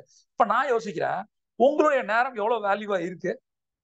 நீங்க சந்திக்கிற மனிதர்கள் வேல்யூ கொடுக்குறாங்க, உங்க டைம் வேஸ்ட் பண்றாங்களா? முதல்ல நீங்க உங்களுக்கு டைமுக்கு வேல்யூ கொடுக்குறீங்களா, டைம் வேஸ்ட் பண்றீங்களா? நேரம் தான் போனோம். அதை எப்படி அவன் சொன்னா பாருங்க. அதனால நீங்க செய்ய வேண்டிய விஷயம் ஒழுங்கினமா இருக்கக்கூடாது. இதுலன்னா முதல்ல நேரத்துல, 2வது மனிதர்கள்ட்ட, 3வது பணத்துல. பணம் என் குரு சொல்லுவாங்க, திங்க் த்ரைஸ் அப்படின்வாங்க. ஒரு பணம் உன்னை விட்டு போச்சுன்னா 3 ஒரு பணத்தை எடுத்து வச்சுக்கோ, அதை கொடுக்கலாமா வேணாமான்னு 3 தடவை யோசிச்சு கொடு அப்படின்னும். ஏன்னா பணம் போனா வராது அப்படின்னு சொல்லுவாங்க. அப்ப நம்ம எப்படி இருக்கோம்? சேவர்ஸா ஸ்பெண்டர்ஸா? லாவிஷா ஏன் ஸ்பெண்ட் பண்றோம்? நாம என்ன வந்து பில்லியனர்ஸா பணத்தை அள்ளி இறக்கிறதுக்கு? அந்த பணம் வர்றதுக்கு எப்படி வந்துச்சு? நிறைய பேருக்கு அந்த பணத்தை ஹேண்டில் பண்ண தெரியல. அடுத்தது மனிதர்கள். ஜஸ்ட் லைக் தட், நம்ம ஒரு மனுஷியை ஹேண்டில் பண்ணும்போது அவங்க நம்மளை விட்டு போயிட்டாங்கன்னா அந்த பெயின் கடைசி வரைக்கும் இருக்கும். நான் இப்ப ஒரு கேள்வியை நான் மனசுக்குள்ள கேட்பேன், அவங்கள நம்ம சரியா வச்சிருந்தோமா? என்னோட ஸ்டாஃப் நான் சரியா வச்சிருக்கேனா? டீமை சரியா வச்சிருக்கேனா? என்னோட கேர்ள் ஃப்ரெண்டை நான் சரியா வச்சிருக்கேனா? வச்சிருந்தா அவங்க ஏன் போறாங்க? போயிட்டு இவ்வளவு ஃபீல் பண்றோம்ல, இருக்கும்போது நம்மள எப்படி டீல் பண்ணும்? அப்போ ஒவ்வொரு நிகழ்வும் ஞாபகம் வருது. ஒரு 3/4 மணி நேரம் ஒரு ஸ்டேஷன்ல உட்கார வச்சோமே, அசால்ட்டா வந்து ஜூஸ் சாப்பிடலாம்னு சொல்லும் போது இந்த பொண்ணு 3/4 மணி நேரம் தனியா உட்காந்து எவ்வளவு கடுப்பாகும். அதே இடத்துல நாம இருந்தா அது கோபம் வருமா வராதா? அப்ப நாம பண்றதெல்லாம் நியாயம், அவ பண்றதெல்லாம் தப்பா? இது மாதிரிதான் பணம், நேரம், மனுஷன், இது 3த்தையுமே நம்ம வந்து பெர்ஃபெக்ட்டா டிசிப்ளினோட நடந்துக்கிட்டோம் அப்படின்னா சக்சஸ் வரும். அடுத்த விஷயம் என்ன அப்படின்னா, 2 விஷயத்த நம்ம பண்ணணும். ஒண்ணு, எல்லாத்தையும் நன்றியோட இருக்குது. ஒரு தண்ணி வாங்கி குடிச்சிட்டா உண்மையா உயிரோட இருக்கணும், நன்றியோட இருக்கணும். இந்த நன்றி மறப்பது ரொம்ப கேவலமான விஷயமா இருக்கு. பணத்துக்காக மாறுற விஷயங்களை நான் பார்த்துக்கிட்டே இருக்கு. கேவலம் பணம். ஒரு சாஃப்ட்வேர் கம்பெனி, நான் வந்து இந்த விஷயத்த சொல்லணும்னு நினைக்கிறேன். என்னோட நண்பர் நடத்திட்டு இருக்காரு, மெட்ராஸ் பேஸ்டு கம்பெனி, செம growth, 7 கண்ட்ரில உங்களுக்கு பிசினஸ் இருக்கு. அத அவருடைய அட்மின் மேனேஜர் எனக்கு ரொம்ப ரொம்ப க்ளோஸ். நான் தோல்ல இடிச்சு பேசுவோம், விளையாடுவேன், பயங்கர ஃபன்னா இருக்கும் அவனோட. ஒரு 10 வருஷமா எங்களுக்கும் அவங்களுக்கும் கான்டாக்ட் இருக்கு. திடீர்னு ஒரு நாள் அவர் ஆபீஸ்க்கு போகும்போது இல்ல. அப்போ வந்து அவர்கிட்ட கேட்டேன், என்னாச்சு அப்படின்னு கேட்கும்போது, இல்ல சார் அவர் வந்து ஒரு ஆன்சைட்ல இருக்காருன்னு சொல்லிட்டாரு. திருப்பி 2வது தடவை போறோம். அப்ப அவர்கிட்ட நான் கேட்டேன், அவர் வந்து பெரிய ஒரு பொண்ணா மில்லியனர்ஸ்னு வச்சுக்கோம். அவர் சொன்னாரு, கடவுள் புண்ணியத்துல எந்த பிரச்சனையும் இல்லை சார், பணம் நிறைய இருக்கு அப்படின்னு சொன்னாரு. நான் கேட்டேன், சரி சார், நான் ஏதோ உங்களை கத்துக்கணும்னு நினைக்கிறேன், உங்க வாழ்க்கையில நீங்க கடந்து வந்த சேலஞ்சஸ் என்ன, ஏதோ ஒண்ணு சொல்லுங்க, நான் கத்துக்கிறேன் அப்படின்னு. அப்போ சொன்னாரு, சார் இதுக்கு முன்னாடி பாத்தீங்களா, அவரோட பேர் சொல்லி சொன்னாரு, சார் இவங்களை நம்பி நான் ஆபீஸை விட்டு போயிட்டேன், பெரும்பாலும் ஆப்பிரிக்கன் எல்லா கண்ட்ரிலயும் இருந்தேன். ஒரு நாள் என்னாச்சு, ஒரு கால் இருந்துச்சு, தெலுங்கானால இருந்து கால் இருந்துச்சு, ஏன்டா அதை பண்ணலன்னு ஒருத்தன் என்னை கெட்ட வார்த்தை திட்டுறான் தெலுங்குல, எனக்கு ஒன்றும் புரியல. திட்டுறான்னு மட்டும் தெரியுது. உடனே ஒய்ஃபோட நான் கனெக்ட் பண்ணேன். என் ஒய்ஃப் தெலுங்கு தான் சார். அப்போ ஏன் அவன் இந்த மாதிரி திட்டுறான், என்ன பண்ணி தொலைச்சுன்னா வேண்டாம் கேட்டா. அப்புறம் வந்து ஐயா நீ என்னதான் நடந்தது சொல்லு அப்படின்னும் போது, ஒரு சாஃப்ட்வேர் ப்ராஜெக்ட் நான் காசை கொடுத்துருக்கேன், ஏன்டா ஏமாத்துற, சைபர் கிரைம் வச்சு புடிச்சிருவான்டா அப்படின்னு சொல்றான். நீ எங்க இருக்க என்ன பண்ண தெரியாதா அப்படிங்கிறான். எவ்வளவு சார் காசு கொடுத்தீங்கன்னு கேட்டா, இது எல்லாமே இந்த டிரான்சாக்ஷன் வந்து கிரிப்டோலே நடந்திருக்கு. கண்டுபிடிக்க முடியாம பேங்க் அக்கௌண்ட் எல்லாம் கிரிப்டோல பண்ணா கண்டுபிடிக்க முடியாது. ஆட்டோமேட்டிக்கா இவங்க பண்ணிருக்காங்க. பெரிய ஊழல் நடந்திருக்கு அந்த கம்பெனில. லாஸ்ட் 1 இயரா எனக்கு ஒரு 21 ப்ராஜெக்ட இவருக்கு அடுத்த இருக்கவர் என்ன பண்ணிருக்காரு, ப்ராஜெக்ட் எடுப்பாங்க, இந்த டீம் வச்சு பண்ணுவாங்க, காசை பிரிச்சுப்பாங்க. ஆனா ஓனருக்கு தெரியும். இதே மாதிரியே 1 இயர் பண்ணிருக்காங்க, 21 ப்ராஜெக்ட். அவனை எவ்வளவு நம்பி இருந்தேன் தெரியுமா சார்? எனக்கே கண்ணு கலங்கிருச்சு. எனக்கு என்னடா இது இவ்வளவு ஏமாத்திருக்காங்களே திட்டு பசங்க. அவன் கூட அப்ப நடந்து பாக்குறேன், இவன் கூட எவ்வளவு க்ளோஸா இருந்திருக்கும், எப்படி சார் ஏமாத்துறாங்க. எனக்கே ஒரு ஷாக் ஆயிடுச்சு. ஏன்னா அத்தனை வருஷம் நம்ம கூட இருந்திருக்கோம். அவர் வந்து அவ்வளவு நல்ல மனுஷனா தெரிஞ்சாரு. அவர்கிட்ட நான் கேட்டேன் கடைசியா, ஏன்டா அதை பண்ணேன்னு கேட்டா, அதுக்கு அந்த பையன் சொன்னா, பணம் தானே அப்படின்னு சொன்னான். 10 வருஷம் எனக்கு தெரிஞ்சு ஒரு 20 வருஷம் அவர் கூட இருந்திருக்கலாம். வீடெல்லாம் கட்டி கொடுத்துட்டு நிறைய விஷயங்கள் இருக்கு. ஏன்டா ஏமாத்துற, அப்படி பண்ணுன, என்னை ஏமாத்திட்டியடான்னு கேட்கும்போது காரணம் பையன் என்ன சொல்றான், பணம் தானே, இவ்வளவு பணம் வருதுன்னு போது நான் யூஸ் பண்ணிக்கிட்டேன் அப்படின்னு. யோசிச்சு பாருங்க. அந்த அடுத்தவன் ஆபீஸ்ல உட்காந்து அவனுடைய ஸ்டாஃபை வச்சே ப்ராஜெக்ட் பண்ணிருக்கானுங்க பாருங்க. இது என்ன மாதிரி ஒரு கேவலமான விஷயம் பாருங்க. எதுக்கு நான் சொல்றேன் அப்படின்னா, இது வந்து ஒரு விஷயத்துல நான் கத்துக்கிட்டது என்ன தெரியுமா, டீம் அவர் சரியா ஹேண்டில் பண்ணல. அவருக்கு ஒரு சேலஞ்சஸ் இருக்கு. இதெல்லாம் தாண்டி ஒரு மனுஷன், அதாவது இந்த சேலஞ்சஸ் நடந்துச்சு. ஒரு 2 மாசம் கழிச்சு நான் பாக்குறேன், என்னாச்சுன்னு கேட்டேன். ஒரு புது டீம் வந்திருக்கு சார், இவ்வளவு அமௌண்ட் இப்ப புதுசா மாசம் எனக்கு வருதுன்னு சொன்னாரு. இந்த மனிதர்களை நினைக்கதான் சொல்றேன், நன்றியை நாய்களிடம் மட்டும் எதிர்பாருங்கள் நான் சொல்றேன்.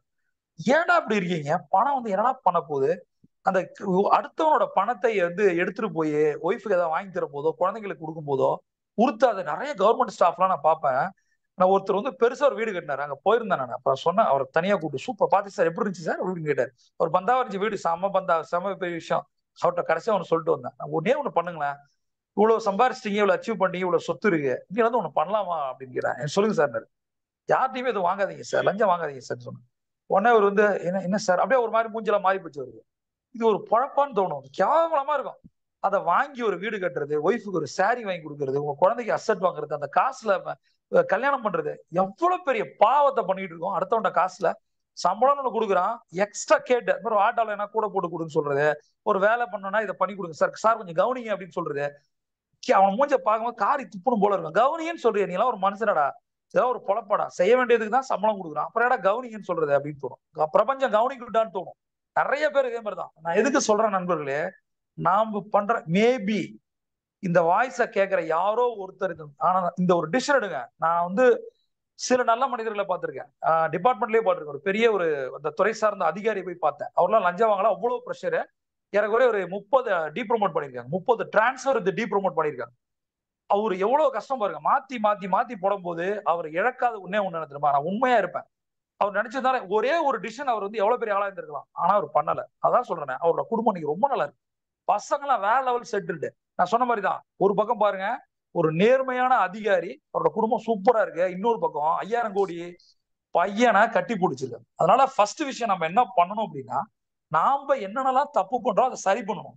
அடுத்த விஷயம், ஒண்ணு யாரு நம்மள டிஸ்டர்ப் பண்ணாங்களோ ஒரு கிராட்டிடியூடு, ரெண்டாவது வந்து யாரு நல்லா பண்றாங்களோ அவங்களுக்கு ஒரு அப்ரிசியேஷன். இந்த 2 விஷயத்தை நீங்க நம்ம பண்ண போறோம்.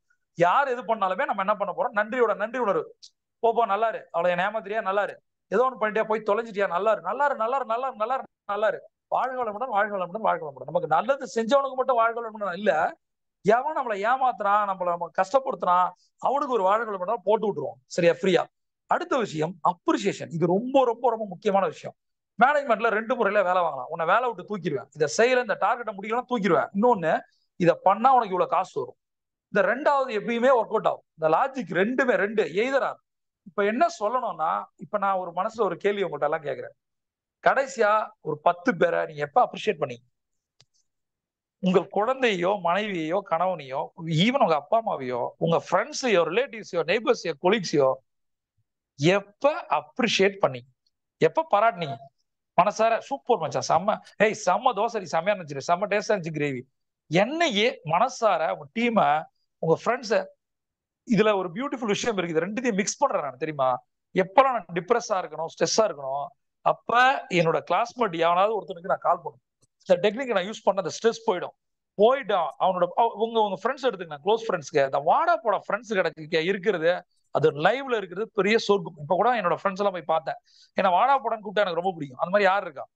நம்ம ஒரு இடத்துக்கு வரும்போது என்ன பண்ணுவோம், எல்லாமே சார் சார் சார் ஆக்கிடுவாங்க. எந்த அளவுக்கு அதிக சார் வருதோ அந்த அளவுக்கு ஸ்ட்ரெஸ் அதிகமாயிடும். அப்ப அவனை போய் பார்க்கும்போது அப்ப நான் அவர் சொன்னேன், ஒய்ஃப்ட்ட சொன்னேன். அவர் வந்து புது வீடு கட்டிருந்தா, பர்பஸா போனேன். வீடு சூப்பரா இருந்துச்சு. பட் என்ன ஒரு குடும்பம்னா, அந்த ஃப்ரெண்டோட ஒய்ஃப் சொல்லிச்சேன்ட்ட, அண்ணா உங்க ஃப்ரெண்டுக்கு ₹1 சம்பந்தம் இல்லை, இது ஏன் வீடு அப்படின்னு சொல்லிச்சு. எனக்கு அவனை பத்தி தெரியும். ஒரு வித்தியாசமான ஒரு அரசு துறையில இருக்கிற ஒரு ஹெட் மாஸ்டர், என்னோட ஃப்ரெண்டு, பெருமைப்படுறேன் நானு. ஒரு வேனை எடுத்து 4 ட்ரிப்பு காலையில சாயந்தரம் அடிக்கிறான். இவனெல்லாம் வந்து வரலாறுல பதிக்கணும், அது பெரிய விஷயம். 4 ரவுண்டு யாரு குழந்தைங்க இருக்காங்களோ ஸ்கூலுக்கு, இவன் ஒரு வேனை வாங்கி அந்த வேன்ல கொண்டு போய் ஸ்கூல்ல கொண்டு வர்றான். ஒரு ஒரு வாத்தியார் பண்ணுவாங்களா, ஒரு ஹெட் மாஸ்டர் 8 ட்ரிப் அடிக்கணும். யோசிச்சு பார்த்தேன். நான் சொன்னேன், ஒரு ஆளை போட்டுடலாம்ல அப்படின்னு. சேலரி கொடுத்து பண்றதுல நம்ம பண்ணும்போது நமக்கும் டைம் பாஸ் ஆகுது, குழந்தைங்களோட. யோசிச்சு பாருங்களேன், அந்த ப்ரொஃபஷனை நேசிக்கிற ஒருத்தனால தான் பண்ண முடியும். அவனுடைய எல்லா காசும், நான் சொல்ற நண்பர்களே, அவனுக்கு 2 பெண் குழந்தைகள், ஒரு 5வது படிக்கும், ஒரு 10வது படிக்கும், அந்த மாதிரி குழந்தை வச்சுப்பான். ₹1 இன்ன வரைக்கும் அவன் சம்பளத்தை வீட்டுக்கு கொடுத்தது. நம்ப முடியுது அவங்களால? எனக்கு தெரியும், அவனை வந்து நானும் அவனும் 9th இருந்து ஒன்னா படிக்கும். அப்ப அவன் இப்ப என்ன ஒரு விஷயம் தெரியுமா, ஒருத்தர் நிறைய லஞ்சம் வாங்கி ஒரு வீடை கட்டி கூப்பிடுறாரு, ஒருத்தன் வீடை கட்டிட்டு என்னை கூப்பிடுறான், அதுல ₹1 அவன் காசு இல்லை, அந்த காசெல்லாம் மக்களுக்கான காசா போகுது. இப்ப என்ன ஆகுது அப்படின்னா, அப்ப அவன் ஒய்ஃப்ட்ட நான் சொல்றேன், நாங்க இந்த மாதிரி ஒரு இன்சிடென்ட் நடந்துச்சு, அதை பண்ணும்போது எனக்கு ஒரு சிரிப்பு, என் ஃப்ரெண்டுக்கு ஒரு சிரிப்பு, அவன் ஒய்ஃபுக்கு ஒரு சிரிப்பு. அந்த மாதிரியான நண்பர்களை பக்கத்துல வச்சுட்டு கால் பண்ணுங்க, மச்சான் எப்படிடா இருக்க அப்படின்னு அந்த மாதிரி உங்களை ஒருத்தன் கேட்கறானா இல்ல நீங்க கேக்குறீங்களா? உங்க வாழ்க்கை சொர்க்கம். அப்ப ஏதாவது ஒரு இன்சிடென்ட் பத்தி பேசுங்களேன். அப்ப நான் சொன்னேன் அவன்கிட்ட, உன்னை மறக்கவே முடியாது அப்படின்னு சொல்லிட்டு, அவன் ஒரு டஃப்பான டயத்துல எனக்கு ஹெல்ப் பண்ணான். அதை சொன்னேன். அந்த வீடியோ ஒரு மாதிரி ஆயிடுச்சு, ஜாலியா ஃபன்னா இருந்தது. அப்ப சொன்னேன், அந்த மாதிரி ஹெல்ப் பண்ணனா ஒருவேளை நான் அப்படி வந்திருக்க மாட்டேன்டா, தேங்க்ஸ்டா அப்படின்னு சொன்னேன். எப்பயுமே நீங்க நன்றி உணர்வு சொல்லும் போதோ அப்ரிஷியேட் பண்ணும் போதோ அப்படியே நம்மளோட ஹார்மோன் மாறுது. நீங்க பண்ணி பாருங்களேன், உங்க குழந்தைய திட்டுறீங்க, உங்க ஃப்ரெண்டை எவ்வளவு திட்டுறீங்க, கோவப்படுறீங்க, உங்க எம்ப்ளாயி திட்டுறீங்க, கோவப்படும் போது எமோஷன் வேற மாதிரி நெகட்டிவ் எமோஷன் வருது. அது உங்களை பயங்கர டிஸ்டர்ப் பண்ணிட்டே இருந்த ஹோல் டே. ஆனா காலை எந்திரிச்ச உடனே யாருக்கா ஒருத்தனுக்கு கால் பண்ணி, மச்சான் அந்த நாளை மறக்கவே முடியாது, நீ பண்ண ஃபன் இருக்கு, அந்த ஃபன் மூமெண்ட்ஸை நீங்க நினைக்கும் போது உங்களோட ஹார்மோன் மாறுது. அதுக்கு 2 டெக்னிக் தான். ஒன்னு, அப்ரிஷியேட் பண்ணுங்க, தேங்க்ஸ் மச்சான். இந்த வார்த்தையை சொல்லி எத்தனை பேர்ட்ட நீங்க தேங்க்ஸ் மச்சான் சொல்லிருக்கீங்க? சொல்லி பாருங்க, வேற மாதிரி இருக்கும். அதே மாதிரி அப்ரிஷியேட் பண்ணுவோம். அதான் சொன்னேன், உலகத்துல எவ்வளவு பேரை பார்த்துட்டு நானே, உன்ன மாதிரி ஒருத்தனை பார்க்கவே முடியாதுடா, இதோட ஒரு பாராட்டு இருக்கா? அவனுக்கு என்ன பண்ணலாம் நான் யோசிக்கிறேன். எப்படி எவ்வளவு சுயலமான ஒரு வாழ்க்கையில இத்தனை வருஷம் இருந்த ஒருத்தன் பணத்தை வந்து வீட்டுக்கு கொடுக்காம டோட்டலா சமுதாயத்துக்கு செலவு பண்றான். அவன் ஒய்ஃப் ஒரு டீச்சர், ஒரு அசிஸ்டன்ட் ஹெட் மாஸ்டர் லெவல்ல இருக்கு. அந்த காசு தான் லோனு அந்த அந்த பொண்ணோட சம்பளம் ஃபுல்லா அந்த வீட்டுக்கு போகுது. அப்ப யோசிப்பா, என் நண்பனை நினைச்சு எவ்வளவு பெருமையா இருக்கு. ஆனா எவ்வளவு கீழ்த்தரமான மனிதர்களை நம்ம பாக்குறோம். அடிச்சு புடுங்கி இல்லாதவன்ட்ட காசை வாங்கி ஏமாத்தி கொண்டு வந்து வீடு கட்டுறவங்க எவ்வளவு பேர் இருக்கா. எதுக்கு நான் சொல்றேன் நண்பர்களே, இந்த வந்து அப்ரிசியேஷன், 2வது கிராட்டிடியூட். இந்த லாஸ்ட் விஷயத்துக்கு நம்ம வந்திருக்கோம். ரொம்ப ரொம்ப முக்கியமான நேரம் அப்படின்னு நான் நினைக்கிறேன். வாழ்க்கை ஒரு பர்பஸோட ஸ்டார்ட் ஆகுது, ஒரு பர்பஸோட முடியுது. யாரோ ஒருத்தர் நினைக்கிறோம், அவருக்கு எவ்வளவு ஒரு புகழ் மாலைகள் இருக்கு. விஜயகாந்த் எடுத்துங்க, இல்ல அவரோட வாழ்க்கையை பத்தி உங்களுக்கு தெரியும். ரொம்ப ஒரு டிஸ்டர்பான டைம் இது, சரியா? எனக்கு வந்து அரசியல்லாம் எனக்கு வந்து அவ்வளவு இன்ட்ரெஸ்ட் இல்லை. எனக்கு யாரு நல்லவனோ பாராட்டு, அவ்வளவுதான். பட் அவரு பர்சனலா ஒரு இடத்துக்கு நான் வந்து பாண்டி பஜார் போயிருந்தேன், எனக்கு ஒரு ஆபீஸ் எடுக்கிறது. போய் பேசும்போது ஒருத்தர் சொன்னாரு, அவர் விஜயகாந்தோட ஆரம்ப காலகட்டத்துல அவர் வந்து ஒரு ஆபீஸ கொடுத்துருக்காரு. காசு வந்து அட்வான்ஸ் ராவுத்தரம் வரும், அட்வான்ஸ் கொடுக்க முடியாம, காசு கொடுக்க முடியாத ஒரு நிலைமையில ஒரு காலகட்டத்துல பெரிய ஆளானவங்க அவருடைய எல்லா ப்ராஜெக்ட்ஸுமே அந்த கன்ஸ்ட்ரக்ஷன் கம்பெனி தான் கொடுத்துருக்காரு. என்ன மாதிரி ஒரு நன்றி உணர்வு பாரு. அதை அவர் சொல்லும் போது ரொம்ப நெகிழ்ந்து போய் சொன்னார், அதான் ஏன் மனுஷன் அப்படின்ற மாதிரி சொன்னார்.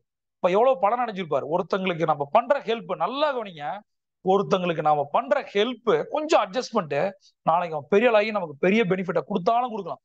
அது கொடுப்பானா நினைக்க வேணாம். ஆனா அப்படி நடந்துச்சுன்னா உங்க வாழ்க்கை எப்படி இருக்கும்? ஒருவேளை அந்த ஒரு அட்வான்ஸை கம்மி பண்ணி வாடகைக்கு கொடுக்கும் போது அவருக்கு தெரியுமா, இவர் பெரிய நடிகரா மாறுவாரு, நிறைய ப்ராஜெக்டை கொடுப்பாரு, அதனால நம்ம குடும்பம் நல்லா இருக்குன்னு சொல்லிட்டு அவர் சொன்ன அது கிரேட் சார் அவர் அப்படின்னு. அப்ப எனக்கு ஒண்ணு தோணுச்சு, இந்த மனுஷன் எவ்வளவு, அதாவது சொல்லுவாங்க கோயம்பேடுல சாப்பிடுனாங்க போயிடலாம், இது மாதிரி ஒருத்தன் இருக்க முடியுமா? எத்தனை அரசியல்வாதிகள் இருக்காங்க, எத்தனை பிசினஸ் பீப்புள் இருக்காங்க, எத்தனை ஸ்போர்ட்ஸ் செலிபிரிட்டி இருக்காங்க, எத்தனை கோடிகளை ஏமாத்தி அடிச்சு பிடிச்சு சம்பாதிக்கிறாங்க. ஒருத்தனோட பசி தீயாவது அணைச்சிருக்கானுங்களா? வாழ்க்கை அப்படி இருக்கணும்ல, ஒரு பர்பஸ் இருக்குல்ல. நீங்க வந்து ஒரு 100 பேர் 1000 பேர் இல்ல, வாரத்துக்கு அதான் சொன்னேன், முடிஞ்ச கல்விதானம் இல்லைன்னா அன்னதானம். ஒருத்தனுக்கு சாப்பாடு வாங்கி கொடுக்க முடியாதா? நம்ம கல்ச்சர் என்ன தெரியுமா மக்களே, ஒரே விஷயம் சொல்றேன், யாருக்காவது சாப்பாடு போட்டு சாப்பிடுற பழக்கம் தான் உலகத்திலே ஒருத்தனுக்கு இருந்தது. அறமும் வீரமும் 2 கண்ணா இருந்தது தமிழனுக்கு மட்டும்தான். சரி, அள்ளி கொடுக்கறதுல நம்மளை விட கொடையாளி எவனுமே கிடையாது உலகத்துல. அந்த மாதிரி மனுஷங்க மத்தியான சாப்பாடை யாருக்காவது போட்டுட்டு அவங்க சாப்பிட்ட பின்னாடி அவங்கள அனுப்பிச்ச பின்னாடிதான் சாப்பிடுறது நம்மளுடைய இயல்பா இருந்தது ஒரு காலகட்டத்துல. இப்ப எப்படி இருக்கும்? எச்சிகையில நினைக்க மாட்டாருங்க. ஒரு பெரிய ஆளா இருக்கு, இந்த கார் வச்சிருக்காரு, அது எச்சிகையே கிடையாது இவருக்கு. கையோட எவனுக்கும் செய்ய மாட்டாரு. ஆனா காஸ்ட்லி கார்ல போவாரு. அவனுக்கு எல்லாம் என்ன ஒரு கேன்சர் எப்படா வரும்னு தோணும் எனக்கு. அது மாதிரி இன்னில இருந்து நம்ம என்ன பண்ண போறோம்? முடிஞ்சா அப்ரிஷியேட் பண்ணுங்க, கிராட்டிடியூடா இருங்க. அடுத்தது ஒரு அன்னதானம். ஒருத்தனுக்கு வாரத்துல ஒரு நாள் சாப்பாடு 40 ரூபா ஒரு புளி சாதம் ஒரு வெரைட்டி ரைஸ் வாங்கி கொடுத்துட்டு சாப்பிடுங்க. உங்களுக்கு என்ன பிரச்சனை? இதை பண்ணி பாருங்களா, நிம்மதியா இருக்கும். இன்னொன்னு சொல்றேன் பாருங்க, கொளத்தூர்ல, மெட்ராஸ்ல கொளத்தூர்ல ஒரு ஒரு ஜட்ஜு, எக்ஸ் ஜட்ஜு, இவரை பத்தி தனி வீடியோவே நான் சொல்லணும். அப்போலாம் வாழும் கடவுள். ஒரு நாளைக்கு, அதாவது சாட்டர்டே காலையில கொளத்தூர்ல, நீங்க போட்ட தெரியும்னு நினைக்கிறேன், நீங்க பர்சனலா கேட்டவன்னு சொல்றேன், அவர் நிறைய விஷயங்கள் நம்ம கூட சேர்ந்து பண்றோம். அவர் ஒரு 1000 2000 பேருக்கு 5000 பேருக்கு மேல கூட வச்சுக்கோங்க. சனிக்கிழமை ஒரு விஷயம் பண்றாரு. அவரோட அப்பா பண்ணியிருக்காரு, அவரோட தாத்தா பண்ணியிருக்காரு. கூட்டம் நிரம்பி போய் வழியுது அந்த தெருவை. நிறைய பேர் அங்க விஐபிங்கெல்லாம் கம்ப்ளைண்ட் பண்றாங்க, எங்களுக்கு ஏரியா டிஸ்டர்பன்ஸ் ஆகுது, சாப்பாடு போட்டு இப்படி சாப்பிட்டு இங்க போட்டு போயிடுறாங்க. ஒரு ஜெயலலிதா வரைக்கும் இஷ்யூ போய் கோர்ட்ல போய் கேஸ் ஜெயிச்சு வாங்கிட்டு வந்தார். ஒரு நல்ல மனுஷன், ஒரு ஜட்ஜு, எல்லாருக்கும் சோறு போடணும், காசு கொடுக்கணும்னு நினைக்கிறாரு. அதற்கு எத்தனை தடைகள், பொலிட்டிக்கல் தடைகள் வருது பாருங்க. அதெல்லாம் கடந்து ஜெயிச்சு நின்னாரு. இன்னைக்கு பண்ணிட்டு இருக்காரு. அவர் கொடுக்குற சேரிட்டி எனக்கு தெரிஞ்சு ஏன் அப்ப நல்லவங்களை நம்ம பிரைஸ் பண்ணணும், நல்லவங்களை ஷோ பண்ணணும். நீங்கள் நிறைய பணம் சம்பாதிங்க, நிறைய பண்ணுங்க, அவர் வாழ்க வளமுடன். அவரோட சேர்ந்து பயணிப்பதில் எனக்கு ஒரு பெரிய மகிழ்ச்சி. எனக்கு அது மாதிரி அந்த இடத்துல போய் நிப்பேன் நான். காலையில ஒரு சனிக்கிழமை காலையில ஒரு 6 மணில இருந்து ஒரு 8 மணி வரைக்கும் நின்னு அப்படின்னா என்ன மாதிரி ஒரு ஃபீல் தெரியுமா? ஒரு 1000 பேர் 2000 பேருக்கு சோறு போடுறது, அது வாங்கிட்டு போகும்போது அவர் எப்படிப்பட்ட மனிதரத்துக்கு, அவர் தான் கடவுள். கடவுள் எங்கெங்க இருக்கான்? என்ன மாஸ்க்லயும் கோயிலையும் சர்ச்சில உட்காந்துருக்கான், ஒரு டேஷன் கிடையாது. அதனால மைண்ட் தான் வேற மாதிரி இருக்கான். அவனை நினைக்கும் போது ஒவ்வொரு நாம எப்படி இருக்கோம்னு தோணுது. இன்னும் நான் நிறைய பண்ணணும்னு தோணுது. வாழ்க்கையில ஒரே ஒருத்தனுக்கு சாப்பாடு வாங்கி கொடுக்காம அட்லீஸ்ட் சண்டே சாப்பிடாதீங்க. வீட்டுல நான்வெஜ் எடுக்கிறீங்க, குழந்தைங்களை நல்ல ரெஸ்டாரண்ட் கூட்டு போறீங்க, அவ்வளவு செலவு பண்றீங்க, அவ்வளவு டிப்ஸ் கொடுக்குறீங்க. நீங்க ஒரு ரெஸ்டாரண்ட் போறீங்க, ஒரு டிப்ஸ் ஒரு 100 ரூபா 200 ரூபா ஒரு 50 ரூபா கொடுக்குறீங்க, 20 ரூபா கொடுக்குறீங்க. அந்த 20 ரூபா 50 ரூபா 100 ரூபாய்க்கு எவனோ ஒருத்தனுக்கு சோறு வாங்கி கொடுக்கலாம்ல? இதை யோசிச்சிங்களா? உங்களுக்கு டிப்ஸ் கொடுக்க வேணாம்னு சொல்ல, அந்த டிப்ஸ் காசுக்காக நீங்க அன்னதானம் பண்ணலாம்ல? நீங்க இதை முடிவு பண்ணுங்க. நம்ம வாழ்க்கையை நான் சொல்ற கடைசி பாயிண்டா, உங்களுடைய பர்பஸ் என்னன்னு ஐடென்டிஃபை பண்ணுங்க நண்பர்களே. உங்களுடைய ஆக்ஷனை அலைன் பண்ணுங்க. அதாவது நீங்க ஒரு 100 கோடி சம்பாதிக்கணும்னு வச்சுப்போம். இதுதான் அவனோட பர்பஸ். அந்த 100 கோடியில 90 கோடி நான் கேட்கிறேன், வாரன் பஃபட்டோடைய 90% பணம் சேரிட்டிக்கு போகுது. அவன் மனுஷன் இல்லையா? அவர் சாப்பிடும் போது சொடக்கிற மாதிரி பாச யூஸ் பண்றான். இருந்தாலும் எவ்வளவு எப்படி இருக்கா ஃப்ரூகல் லிவிங் பாருங்க. வாழ்க்கையில அவனுடைய சம்பாதிச்ச காசை 90% கொடுத்துட்டு போறான். அதனால கடவுள நான் 90% கொடுக்க சொல்ல. நீங்க எவ்வளவு சம்பாதிக்கிறீங்களோ ஒரு 10% பண்றதுக்கு என்ன பிரச்சனை உங்களுக்கு? அந்த 10% 100% மாறணும் உங்களுக்கு தெரியுதா தெரியலையா? அதனால உங்களுடைய பர்பஸ ஐடென்டிஃபை பண்ணுங்க, உங்களுடைய ஆக்ஷனை அலைன் பண்ணுங்க. அதாவது நம்ம பிறந்து இருக்கிறது நம்ம குடும்பம் சுருக்கிக்காதீங்க. எவ்வளவு 750 கோடி பேர் இருக்கான். நீங்க நல்லா பிசினஸ் பண்ணி சம்பாரிச்சீங்கன்னா, நீங்க கொடுக்குற அட்வான்ஸ்ல ஒருத்தன் பழைக்கிறான், வாடகையில ஒருத்தன் பழைக்கிறான், ஒரு செக்யூரிட்டியில இருந்து தண்ணி கேன் போடுறதுல உங்களோட ஸ்டாஃப்ல இருந்து அவங்களுடைய வாழ்வாதாரம் மாறுது. அதை தாண்டி நீங்க நல்லா ப்ராப்பரா சிஸ்டமேட்டிக்கல் பிசினஸ் பண்ணும்போது ஒரு மாசத்துக்கு ஒரு 1 லட்சம் சம்பாதிக்கிறீங்க, ஒரு 10,000 ரூபாய் சேரிட்டி பண்ண முடியும். இப்ப நீங்க என்ன நம்ம வைக்க வேண்டிய டார்கெட் என்ன தெரியுமா நண்பர்களே? இது ஒரு வேண்டுகோளா நான் வைக்கிறேன். எவ்வளவு சம்பாதிக்கணும், எவ்வளவு டர்ன் ஓவர், எவ்வளவு ப்ராஃபிட், இதை வைக்காதீங்க. எவ்வளவு சேரிட்டி பண்ண முடியுன்ற ஒரு டார்கெட்டை வைங்க மைண்ட்ல. நான் இந்த மாசம் ஒரு 10,000 சேரிட்டி பண்ணுவேன். அப்ப நீங்க 1 லட்சம் பண்ணிட்டு பண்ணணும், 2 லட்சம் பண்ணிட்டு பண்ணணும். அந்த 10,000 ரூபாய் கடன் வாங்கி பண்ணக்கூடாது. அந்த 10,000 ரூபாய் அந்த 10,000 ரூபாய்க்கு நீங்க சேரிட்டி பண்ணும் போது நீங்கள் உங்க குழந்தைய கூட்டிட்டு போய் அது கையில கொடுங்க. அது கொடுத்து பாருங்களேன். அப்ப அதுக்கு சேரிட்டி என்னன்னு தெரியும். எதுக்காக அப்பா கொடுக்குறாரு? அப்பா கஷ்டப்பட்டு சம்பாதிக்கிறாரு, கஷ்டப்படுறவங்களுக்கு கொடுக்குறாரு. ஓ, இதுதான் பிசினஸா? அப்பா கஷ்டப்பட்டு சம்பாதிக்கிறாரு, எல்லா காசும் நம்மளே கொடுக்குறாரு, அடிச்சு பிடிச்சி ஏமாத்திட்டு வர்றாரு. நம்ம வீடு பெருசாயிட்டே போகுது, ஒரு 100 ப்ராப்பர்ட்டி வந்துரு. இது கிடையாது வாழ்க்கை. நம்ம சம்பாதிக்கணும், கஷ்டப்பட்டு சம்பாதிக்கணும், அதை கஷ்டப்படுறவங்களுக்கு கொடுக்கணும். இதுதான் பிசினஸ் ஃபார் பீப்புள். இது டாடா சொன்னது.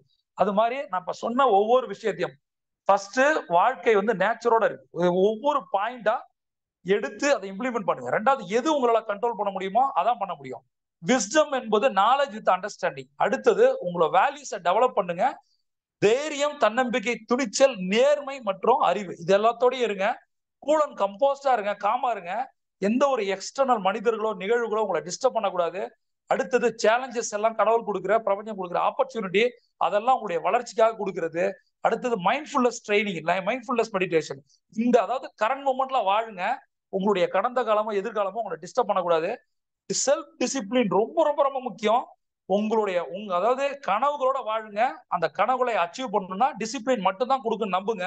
அடுத்தது நிறைய பேருக்கு நன்றி சொல்லுங்க, பாராட்டு தெரிவிங்க, அப்ரிஷியேட் பண்ணுங்க.